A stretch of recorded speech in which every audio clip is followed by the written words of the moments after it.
Gumising kasama ang mga bagong-bagong mga balita. Gumising kasama ang mga bagong-bagong impormasyon. Hahataw na, aarangkada na. Kaya tayo na. Dahil buhay na ang mga dugo ng mga taong maagang gumising. Isisigaw na ang sigaw ng sambayanan. DWIZ Pinoy Gising! Kasama ang opisyal na gisingero ng bayan. Gising ang kahit na sino. Kasama si Drew Nasino. Live sa DWIZ Radio. DWIZ News FM Regional Stations. Live din sa Facebook at YouTube. Panoorin din ang live sa Aliw 23. Tayo na! Aba, umaga na! DWIZ Pinoy Gising!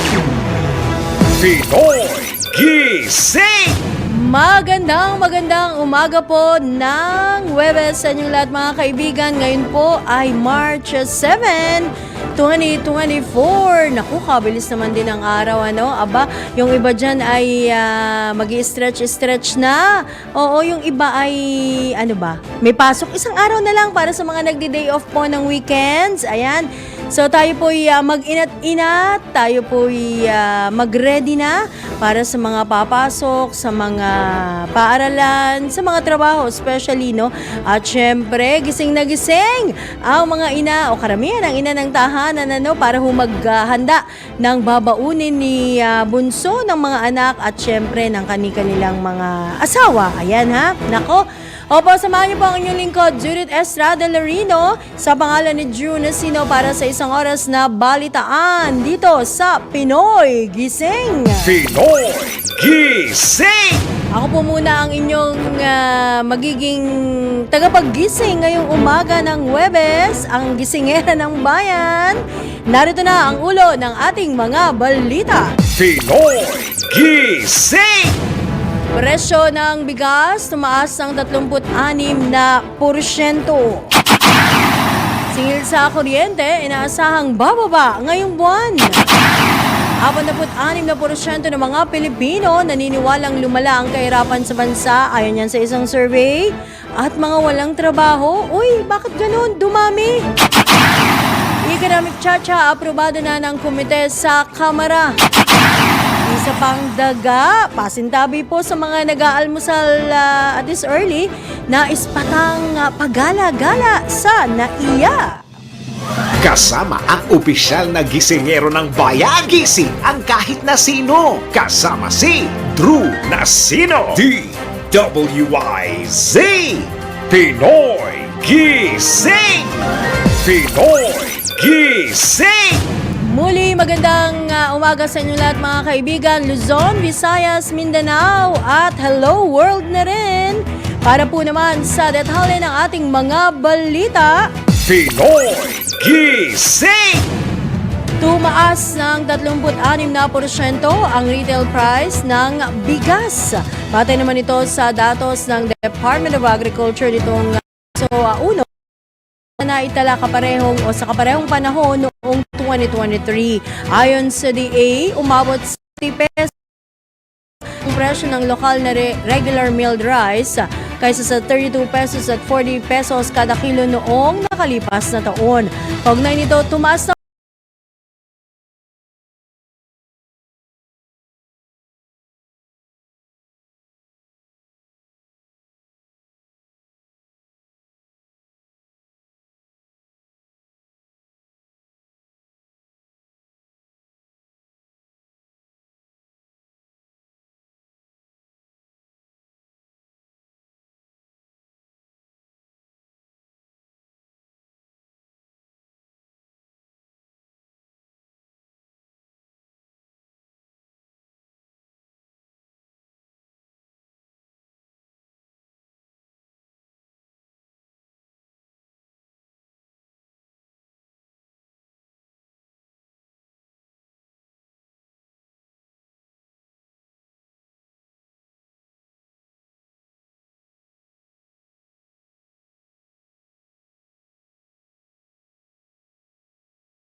Kinuwestiyon ng grupong National Federation of Hog Farmers Incorporated ang pagmahal ng presyo ng karning baboy.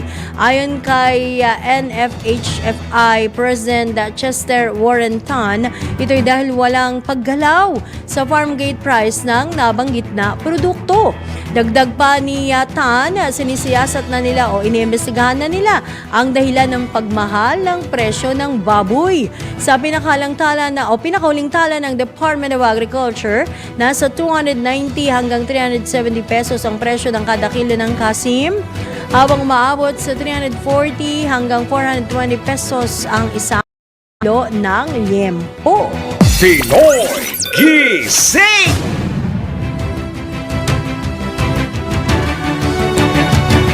Siyam na minuto makalipas ang ikaapat ng umaga, na namang bababa singil ngayong buwan. Aba, good news ito ha. Ayon po kay Meralco Vice President for Corporate Affairs Joe Saldariaga, ito'y may kaugnayan sa balik operasyon ng San Buenaventura Power Plant matapos sumailalim sa maintenance.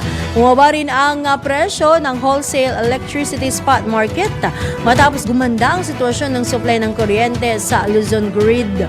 Dagdag pa ng Meralco, may kaugnay naman ito sa refund na siningil noong nakalipas na buwan na incremental malampaya gas charges sa ilalim ng bagong gas sale and purchase agreements na nagkakahalaga ng 57 centavos kada kilowatt hour.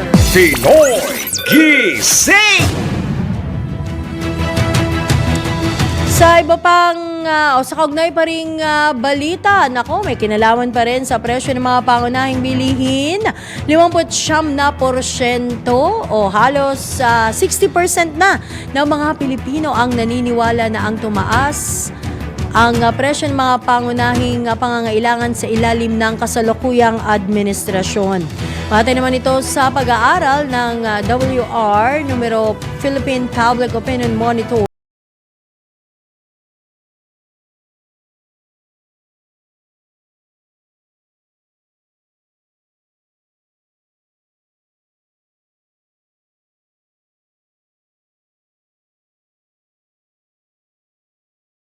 Sabing hindi naman daw ito nagbago.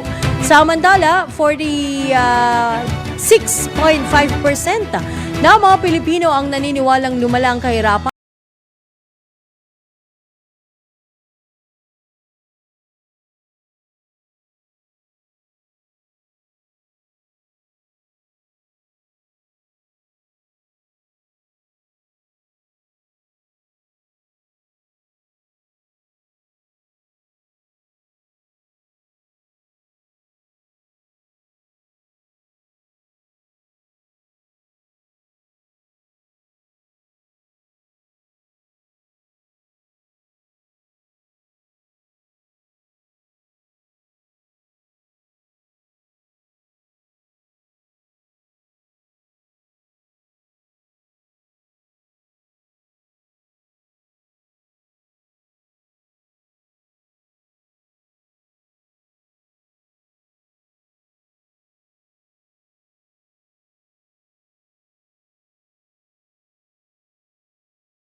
o remote jobs. Samantala, nasa 72% ng mga job seeker ay handang pumasok ng 2 hanggang 3 araw sa opisina, habang 70% naman ng mga employer ay umaasang papasok ang kanilang mga empleyado nang hindi bababa sa 3 hanggang 5 araw kada linggo.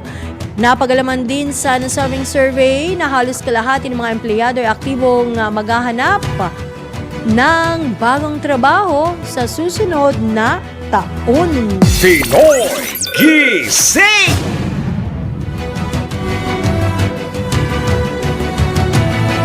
Sa iba pang balita, tuloy na inaprubahan ng House Committee of the Whole ang resolution of both houses number 7 na nagalayong amendahan ng economic provisions ng 1987 Constitution.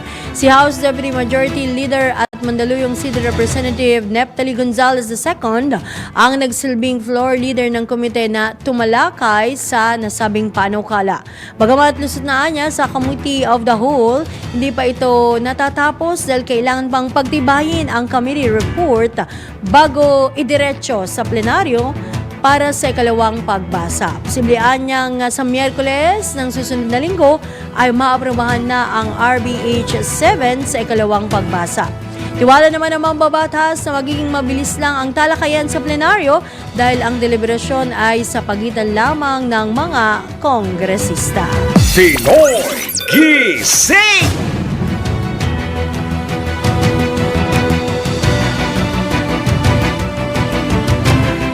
Kasabay ng pagdiriwang ng Women's Month, nagtipon-tipon ang iba't ibang grupo ng mga kababaihan upang ihayag ang pagtutol, upang ihayag ang kanilang pagtutol sa isinusulong na charter change o CHA-CHA. Ginit ng iba't ibang samahan ng kababaihan ang sinusulong na CHA-CHA ay para lamang sa kapakanan ng iilan at may mga mas importante pang usapin na dapat tutukan ang pamahalaan. Kamilang nila dito ang problema sa sweldo, pagtaas ng presyo ng mga bilihin, suliranin sa seguridad at pangkapayapaan, gayon din ang karapatang pantao lalo na sa mga kababaihan.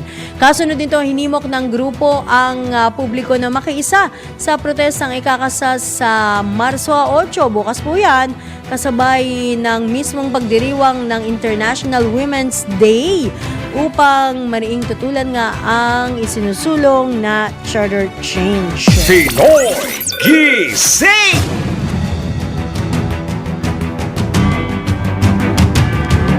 Malaking hamon naman sa liderato ng Senate President Juan Miguel Zubiri ang pagpasa ng panukalang resolution of both houses number 6 o economic CHA-CHA. Ito naman ho yung sa panig ng Senado. Ito ang pag-amin ni SP Zubiri kasunod ng lumutang na balita na posibleng 7 hanggang 8 senador ang hindi pumabor sa panukala na nangangahulugang malabong makakuha ng 3/4 na boto para maaprubahan ang pag-amyenda sa saligang batas. Paliwanag ni SP Zubiri, isa sa dahilan ng pagkontra ng mga senador sa CHA-CHA ang naging sigalot ng Senado at Kamara sa People's Initiative kahit nagkaroon na ng trust issue o kawalan ng tiwala. Kaya naman nanawagan ang leader ng Senado sa mga kongresista na maghinay-hinay sa mga pahayag laban sa kanila at tumutok na lamang sa kanilang mandato. Pinoy Gising! Naniniwala naman itong si dating Senador Gringo Honasan na hindi dapat katakutan ng publiko ang CHA-CHA kung pabor sila sa 1986 EDSA People Power Revolution. Ayon kay dating Senador Honasan, nabuo ang saligang batas matapos ang EDSA Revolution at pagbabago ang tunay na kahulugan ng ipinaglaban ng halos 4 na dekada na ang nakalilipas. Dagdag pa ng dating miyembro ng Reformed the Armed Forces Movement na hindi dapat matakot sa pagbabago. Kaugnay nito, suportado ni dating Senador Honasan ang pag-amyenda sa Article 12, 14 at 16 ng Saligang Batas. Pinoy Gising! Isinantabi naman ng 10 senador ang statement of support para sa liderato ni Senate President Juan Miguel Zubiri. Kabilang sa mga hindi sumusuporta sina Senador Cynthia Villar, Amy Marcos, Pia at Alan Cayetano, Jinggoy Estrada, Robin Padilla, Senador Chis Escudero, gayon din itong si Senador Ramon Bong Revilla Jr. Samantala, pinirmahan naman ang naturang resolusyon sa pangunguna ni Senate President Pro Tempore Lauren Legarda, Majority Leader Joel Villanueva, Senador Sonny Angara, JV Ejercito, Sherwin Gatchalian, Grace Poe, Nancy Binay, Rafi Tulfo at Senador Mark Villar, gayon din si Senador Ronald Bato de la Rosa, Senador Christopher Bongo at Senator Francis Tolentino. Pinoy Gising! Sa iba pang balita, hala, nako, sa oras pong alas 4:19 ng umaga, naispatan po at ito ay tila viral na ngayon, ng mga pasahero sa pangdaga sa Ninoy Aquino International Airport Terminal 3. Nako, pasintabi po dun sa mga nag-aagahan kumakain ngayon oras na ito, sa pagkakataong ito. Sa video po nakuha ng isang pasahero, makitang tumakbo ang daga sa gitna ng mga pasahero sa isa sa mga boarding gate ng paliparan. Sinubukan pa nitong sumingit sa mga basurahan ng NAIA, ngunit tumakbo na lang ito palayo sa mga pasahero. Unang nakakita ng daga ang isang pasahero sa isa sa boarding gates ng Terminal 3 nitong Marso 1 at kamakailan lang nang matagpuan naman ang mga surot sa paliparan. Ayan na yun, Ayan na, Oh, ang bilis, di ba? Biglang magugulat na lang. Oo, ayan. So, ano pa kaya ang mga susunod na mangyayari? Ayun, gusto pa yatang makipaglaro. May pasahero dun na umakyat pa, no? Anyway, kukuha tayo ng update kaugnay dyan, pero kahapon may na-interview na rin naman tayo, mga nakalipas na araw tungkol sa mga ganito dahil nagsimula yan, surot nga, binabanggit natin sa ating news item, surot, tapos meron pang bubwit ba o dagarin na doon naman sa ibabaw ng, hindi ceiling malapit sa ceiling, na tumatakbo-takbo. Ayan, na nakita rin po, naispatan din po ng ilang pasahero. Pinoy Gising! Alright, tuloy pa rin tayo sa iba pa nating mga balita sa oras na alas 4:20 ng umaga. Kuha tayo ng mga reports mula sa ating DWIZ Patrol. DWIZ Patrol Report! Eto na, naku, si PBBM, talaga naman ilang araw na nasa Melbourne. Siyempre, kasama rin itong ating reporter. Balik bansa na po sila ngayong kagabi, Kagabi yata, nakabalik na rin ang bansa. Alamin po natin ang mga detalye sa report ni Patrol 13, Gilbert Verdes. Gilbert? Balik bansa na si Pangulong Ferdinand Marcos Jr. matapos ang kanyang pagdalo sa ASEAN-Australia Special Summit sa Melbourne. Bandang 11:33 kagabi nang lumapag sa airport ang sinakyang eroplano ni PBBM kasama si First Lady Liza Arneta Marcos. Kasama rin sa delegasyon ng Pilipinas sa summit sina House Speaker Martin Romualdez, DTI Secretary Alfredo Pascual, Finance Secretary Ralph Recto at iba pang mga miyembro ng gabinete. Naging mabunga ang 4 na araw ng pagbisita ni PBBM sa Melbourne matapos makakuha ng investment commitments na nagkakalaga ng $1.53 billion sa iba't ibang sektor. Sinamantala rin ni PBBM ang pagkakataon para makapulong ang ilang ASEAN leaders sa sidelines ng summit. Isa sa mga aktibidad ni Marcos ay ang pakikisalamuhan niya sa mga Pilipino sa Melbourne. Nakapulong din ni PBBM si Cambodian Prime Minister Hun Manet sa sidelines ng event. Sa kanilang bilateral meeting, natalakay ang pagpapalakas ng rice trade sa pagitan ng Pilipinas at Cambodia. Napag-usapan din ang expansion ng flight connections para mapabuti raw ang accessibility sa mga unang tourist destination at pagpapalakas ng defense ties bilang tugon sa mutual security concerns at gayon din yung pagpapabuti ng ease of doing business. Nagsalita rin si Pangulong Marcos sa Law Institute kung saan tinalakay niya ang tindig ng bansa sa isyu sa agawan sa teritoryo. Ang pinakahuling aktibidad na sinalangan ng Presidente ang naganap na huyang kahapon, kabilang ang Leaders Plenary at ang Leaders Retreat na parte pa rin ng ASEAN-Australia Special Summit. Patrol 13, Gilbert Perdes, nagbabalita ng tama, naglilingkod ng tama.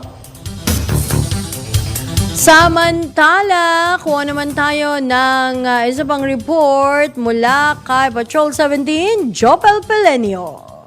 Hinimok ni PNP ACG o Anti-Cybercrime Group Director Police Major General Sidney Sultan Hernia ang taong bayan na gamitin ang kanilang virtual helpline sa iba't ibang social media platform upang isumbong ang nararanasan ng mga online abuses. Sinabi ni Major General Hernia na itinatag ng ACG, Women and Children Cybercrime Protection Unit o WCCPU, noong nakaraang taon ang virtual helpline na Aling Police with the Cyber Squad. Ito'y upang magsilbing venue na maaring gamiting sumbungan ng mga kinakaharap na problema ukol sa women and children safety protection and empowerment. Ilan aniya sa mga reklamo na nasa kanilang top 5 list: ang cyber libel na nasa 20%, sextortion na 19%, debt collection harassment 17%, online data hacking 12%, at internet crimes against children 8%. Giit ni Hernia, unang hakbang na dapat gawin upang matulungan ang mga online victims ang makipag-ugnayan sa ACG sa tulong ng virtual hotline. Siniguro ni Major General Hernia na mahigpit na susunod ang Aling Pulis sa mga polisiya ng pambansang pulisya para mabigyang prioridad ang kaligtasan at privacy ng mga biktima. Ito si Patrol 17, Jopel Pelenio. Para sa impilang may tonong lakas, DWIZ, nagbabalita ng tama, naglilingkod ng tama. Sa iba pang balita, kuha tayo ng latest mula naman dyan sa Kamara. Patrol number 11, Tina Nolasco.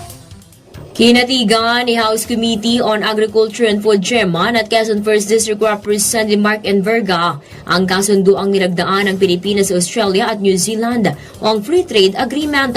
Ang kay Enverga, malaki ang pakinabang sa agriculture and technology trade ng kasunduan, lalo at magaganda ang teknolohiya sa Australia na nais nilang dalhin sa Pilipinas. Sa katunayan, ani Enverga, may pinopondohan na ang Australia na mga programa sa bansa. Habang ayon naman kay One Rider Party List Representative Roge Gutierrez, tanda ang nasabing hakbang na nasa tamang direksyon ang Pilipinas.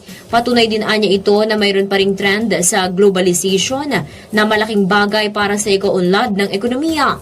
Mabatid na mismo ang Pangulo ang nagsabing nilagdaan nila ang second protocol sa ASEAN-Australia-New Zealand Free Trade Agreement na asahan anyang magbibigay ng magandang oportunidad para sa micro, small at medium enterprises.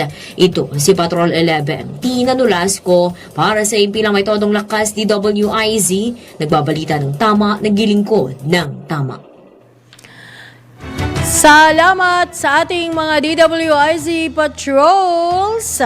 Magbabalik po ang iba pang mga malalakit mainit na mga balita dito pa rin sa unang bugso ng ating balitaan ngayong araw ng Huwebes, March 7, 2024. Pinoy Gising! Sa iba pang balita, kuha naman tayo ng update mula sa ating Metro Patrol reporters. Metro Patrol reports! Okay, simulan natin yan mula kay Mama Beth Samson dyan sa Caloocan. Mama Beth, good morning! Good morning, Miss Juday. Diretso sa selda ang isang lalaki matapos makuhanan na hindi lisensyadong baril makaraang salakay ng pulisya ang kanyang bahay sa bisa ng search warrant sa Caloocan City. Maharap sa kasong paglabag sa Section 28 of RA 10591 o ang Comprehensive Firearms and Ammunition Regulations Act ang naaresto ng suspect na si alias Dodong 37. Ayon kay Caloocan Police Chief Police Colonel Ruben La Cuesta, nakatanggap ng impormasyon ang mga tauhan ng Santa Quiteria Police Substation 6 na nag-iingat umano ng hindi lisensyadong baril ang suspect.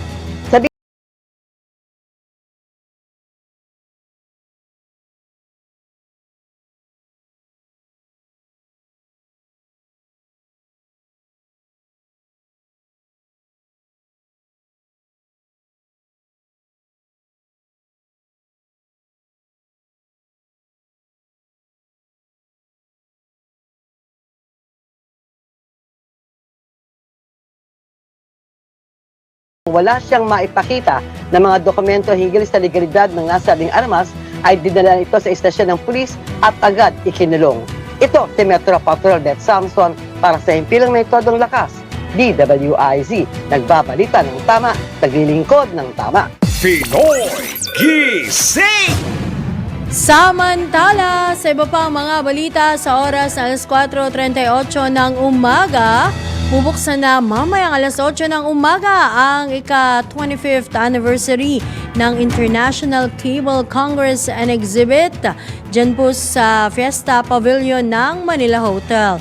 Ang nasabing two-day event ay inorganisa ng FICTAP o Federation of International Cable TV and Telecommunication Associations of the Philippines. Sa pangunguna po yan ni National Chairperson Estrelita Neng Juliano Tamano at Convention Chair Cecilia Lamadrid D. Layo ng FICTAP exhibit na pagsamasamahin ang latest technology mula sa international at local providers, policymakers at grupo ng cable operators. Kabilang po ang DWIZ, of course, ang Home Radio at Aliw Channel 23 sa ilalim ng Aliw Broadcasting Corporation na nasa booth number 19. Tandaan po nyo ha, pagka-silip nyo o pagpunta nyo dyan sa nasabing exhibit, booth number 19. Ang Aliw Broadcasting Corporation na makikisa nga po sa nasabing Silver Anniversary FICTAP event. Ang FICTAP po ay nagsisilbing umbrella organization ng nasa mahigit, ilan yan ha? Ang dami. Mahigit 500 cable operators at technical/managerial personnel. Pinoy Gising! Samantala, nilinaw naman ni Pangulong Ferdinand Bongbong Marcos Jr. na wala siyang balak maging diktador tulad niya ng kanyang amang si dating Pangulong Ferdinand Marcos Sr. Ito'y kahit na ipinagtanggol ng Pangulo ang desisyon ng kanyang ama na nagdeklara ng batas militar. Natanong si PBBM kung kumusta siya bilang naging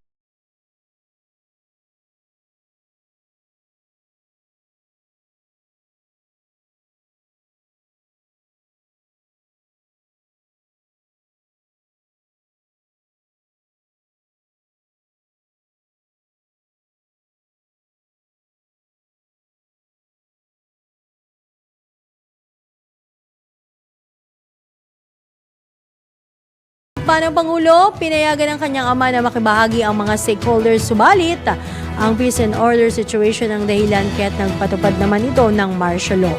Paglilinaw pa ng Pangulo, ang pagdedeklara ng martial law ay isang bagay na hindi maiiwasan kapag may gera. Pinoy Gising!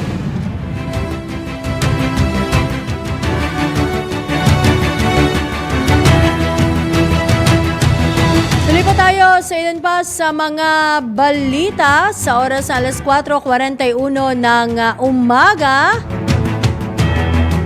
Aba, meron pang latest naman, alamin natin yung kalagayan po nitong si dating First Lady Imelda Marcos. Mula po sa report ni Patrol 13, Gilbert Perdes. DWIZ Patrol Report! Gilbert! Tinawag na fake news ng palasyo ang umuugong na balitang pumanaw na raw si dating First Lady Imelda Marcos. Ayon sa Malacanang, hindi raw totoo ang kumakalat na balitang wala ng dating unang ginang. Nabatid na umugong ang balitang sumakabilang buhay na si Ginang Marcos matapos itong dalhin sa ospital dahil sa pneumonia. Samantala pagkarating naman sa Pilipinas mula sa Melbourne, Australia ay kaagad na nagtungo sa ospital si Pangulong Ferdinand Marcos Jr. kasama ang kanyang First Lady na si Liza Arneta Marcos upang bisitahin ang kanyang ina. Patrol 13, Gilbert Perdes nagbabalita ng tama, naglilingkod ng tama. Kapag may bagong balita. Naka-on air, agad-agad, DWIZ Patrol Report. Sa iba pang balita, 43 minuto makalipas ang ika-4 ng umaga. Kuha muna tayo ng latest mula sa mga lalawigan. Ronda Probinsya. Uy, 4 na top most wanted persons na humaharap daw o naharap sa kasong statutory rape. Nako. Yan po sila ay nadakip o natimbog ng mga otoridad dyan sa Cagayan. Alamin natin ang kabuang report. Ihatid ni Patrol o ang ating correspondent na si Ronald Idol Domingo. Idol, good morning! Yes, good morning Ma'am Judith. Nadakip ng PNP Alakapan ng 4 na top most wanted persons na humaharap sa kasong statutory rape. Ayon sa ulat mula sa Alakapan Police Station, ang dalawang nadakip na provincial top most wanted persons parehong mga menor de edad kung saan tinaguriang top 7 at top 9 ang mga ito. Samantala, ang dalawa pa ang nakilala bilang si alias Dave, 20 years old, binata alias PJ, 25 years old, binata din ay top 1 at top 2 naman sa antas ng munisipyo. Ang pagkakadakip ng mga akusado ay ayon sa bisa ng warrant of arrest na inisyo ni Honorable Marvin Aniceto, presiding judge ng RTC Branch 33 Ballesteros, Cagayan, na may petsang February 23 to 2024 para sa nasabing kaso at walang nakatakdang piyansa ang korte para sa kanilang pansamantalang kalayaan. Sa ngayon, ang mga suspek ay nasa pansamantalang kustodya ng Alakapan Police Station bago ang turnover ng mga ito sa korte para sa wastong disposisyon. Ito ang Ronda Patrol, Ronald Idol Domingo, nag-uulat pasimpilang may tudong lakas, DWIC, nagbabalita ng tama, naglilingkod ng tama. Kasama ang opisyal na gisingero ng bayan. Gising ang kahit na sino. Kasama si Drew Nasino. DWIZ Pinoy Gising. Pinoy Gising. Good morning muli mga kaibigan. Balik tayo sa uling bugso ng ating balitaan dito sa Pinoy Gising. Nakakasama niyo pa rin po ang inyong lingkod, Judith Estrada Larino, sa pangalan ni Drew Nasino. Pinoy Gising. At syempre, tuloy-tuloy ang ating pagbabalita. Kuha muna tayo ng ilang sitner o situation reports mula dyan sa mga lalawigan. Ronda Probinsya. O, alamin po natin, kung ilang hektarya na ng sakan dyan sa Bicol ang apektado ng El Nino phenomenon mula kay Melvin Machado. Melvin, good morning! Good morning! 479 hectares na ng sakahan sa buong rehiyon ng apektado ng El Nino phenomenon, habang 526 na magsasaka ang hirap na ngayon na makahanap ng tubig para sa kanilang tinatanimang lupa. Sa inisang laulat ng National Irrigation Administration Bicol, 6 na mga communal irrigation system sa Camarines Sur, 6 din sa lalawigan ng Albay at 1 sa lalawigan ng Masbate ang nagsabi na nasa critical level na ang kanilang water source at hirap nang mapadaloy ang tubig sa kanilang sakahan. Dahil dito, kailangan na umano na naturang mga communal irrigation system ng water pump. Kahapon, 4 na water pump ang nakatakdang ipahiram sa ilang magsasaka upang higupin ang tubig mula sa kanilang water source papunta sa kanilang sakahan. Sa ngayon ay patuloy ang ginagawang monitoring ng National Irrigation Administration Bicol sa epekto ng El Nino sa rehiyon. Ito ang Ronda Patrol, Melvin Machado, para sa impilang may todong lakas, DWIZ. Nagbabalita ng tama, naglilingkod ng tama. Pinoy Gising. Sa iba pang balita, pinagmalaki ni Pangulong Ferdinand Bongbong Marcos Jr. ang nilagdaang second protocol ng Pilipinas sa ASEAN, Australia, New Zealand and Free Trade Agreement. Ayon kay PBBM, sa pamamagitan ng kasunduan ay matutugunan ng AANZFTA ang multidimensional challenges sa business environment. Kapuri-purian niya ang region-to-region efforts na naglalayong pagtingin pa ang supply chain resilience, pagpapalawak ng trade and investment, inclusivity at sustainable development. Naniniwala si Pangulong Marcos na magbebenepisyo sa nilagdaang second protocol ang micro, small and medium enterprises dahil makakatulong niya ito sa pagpasok nila sa international trade sa pamamagitan ng pagpapabuti sa kanilang access sa merkado at maging sa global value chains, gayon din sa pagtataguyod ng e-commerce. Samantala, welcome din sa Pangulong Marcos ang binuong Southeast Asia Economic Strategy na ikakasapo hanggang 2040 ng Australia, kung saan nakapaloob dito ang mga plano para sa pagpapalawak at pagpapalalim ng economic ties ng ASEAN at ng Australia. Pinoy Gising! Balikan natin ang mga pinahuling kaganapan mula sa mga lalawigan. Ronda Probinsya! Ko tayo ng latest dyan sa bahagi ng Central Luzon mula kay Johnny Gole. Kay Johnny, good morning. Yes, Juday, magandang umaga. Pinagkaloob na nitong Department of Environment and Natural Resources ang mga titulo para sa lupain nitong kasalukuyang inookupa nitong Olongapo City Police Office. Kasama na yung mga lupain na inookupahan din ng matagal ng panahon nitong kanilang local police station dito sa syudad. Ang turnover sa mga nasabing land titles ay pinangunahan nitong si DENR Region 3 Executive Director Ralph Pablo kasama sina DENR Zambales Provincial Officer Maripe Cascrello, Olongapo City Community Environment Officer Jewel Deliosa at PNP Olongapo City Police Director Colonel Charlie Umayama. Binubuo ng 29,099 square meters ang naturang mga titulo. Kasama na rito yung inookupang lote nitong Olongapo City Police Office Headquarters na nasa Barangay Barito dito sa Olongapo City. Ayon dito kay Pablo, ito ay bahagi ng handog titulo program ng DENR sa layuning mapabilis ang pamamahagi ng land title sa mga loting inookupa ng iba't ibang sangay ng gobyerno. Gayon din ng itong mga lupain ng pamahalaan na maaari pang ipagkakaloob ang mga titulo nito sa mga mamayan na benepisyaryo sa Land Distribution Program ng National Government sa ilalim ng administrasyon ng Pangulong Ferdinand R. Marcos Jr.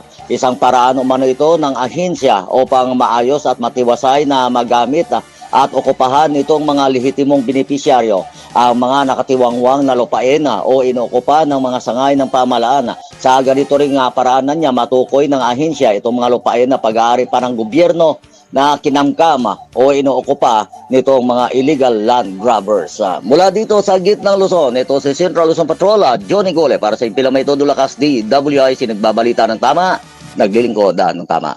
Pinoy Gising!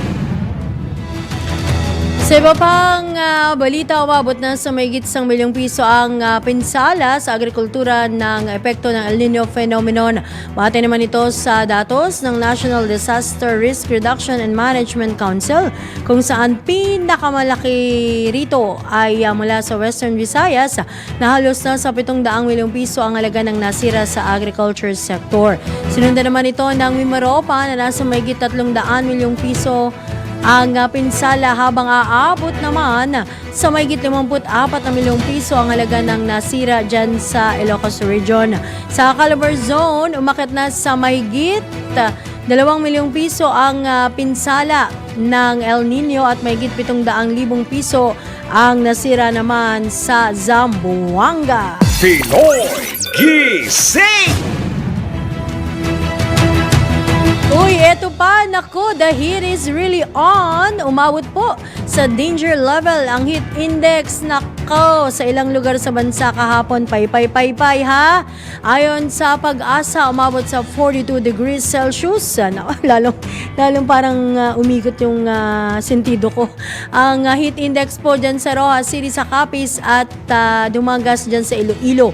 Bigyan diin naman ng Pag-asa na ang heat index na umabot sa danger category ay maaaring magdulot ng heat cramps. Ingat po tayong lahat mga kaibigan ha. Lalong-lalo na dun sa mga nabanggit na lugar ha. O may heat cramps, may heat exhaustion at maaaring humantong pa sa heat stroke. Samantala, karamihan naman sa mga rehiyon sa bansa ay nakapagtala ng 31 hanggang 41 degrees Celsius na heat index na posible ring magdulot ng heat cramps at heat exhaustion. Ang heat index po ay tumutukoy sa init na nararamdaman ng katawan ng tao. Pinoy Gising! Alright, pahabol na report tayo, no? Bago sa ating mga naghihintay dyan ng ating patama quote, ha? O, eto muna. Mahigit kalating milyong piso ang halaga ng shabu na kumpiska dyan sa Rizal Province. Alamin natin ang kabuang report ihahatid ni Kuya Arman Cambe. Kuya Arman, good morning! Mahigit sa kalating milyong pisong halaga ng shabu at isang baril na nakumpiskan mga tao ng San Mateo Rizal Police Station sa isang bypass operation kahapon sa barangay Mali na nabanggit na bayan. Nakilala ang suspect sa pinangalan ng Bong, 46 anyos, residente na nabanggit na barangay. Nakuha sa daladalang bag ni Bong ang 8 sachet ng shabu at isang baril na walang kaukulang papeles. Nakakulong na ngayon ang suspect sa San Mateo Police Custodial Center. Arman Cambe mula Calabarzon, nagulat para sa impila may todong lakas. DWIZ, nagbabalita ng tama, naglilingkod ng tama. Pinoy Gising! At syempre para sa ating batama quote, ang grasya ay hindi kusang dumarating, dapat kumikilos ka rin. Ay, agree po ako dyan ha. Kaya naman nga yung ating... huwag na nating sabing palasak pero yan po ay talagang inai-apply natin sa maraming pagkakataon. Nasa Diyos po ang awa, nasa tao pa rin ang gawa. Sumayin niyo mga kaibigan ng isang oras nating paunang bugso ng balitaan dito sa DWIZ. Ayan, ang Pinoy Gising sa pangalan po ng buong puwersa ng DWIZ News and Information Center, hindi ng Aliw Channel 23 at syempre, sa pangalan ni June, sino ko pang yung lingkod, Judith Estrada Larino, nagbabalita ng tama, naglilingkod ng tama.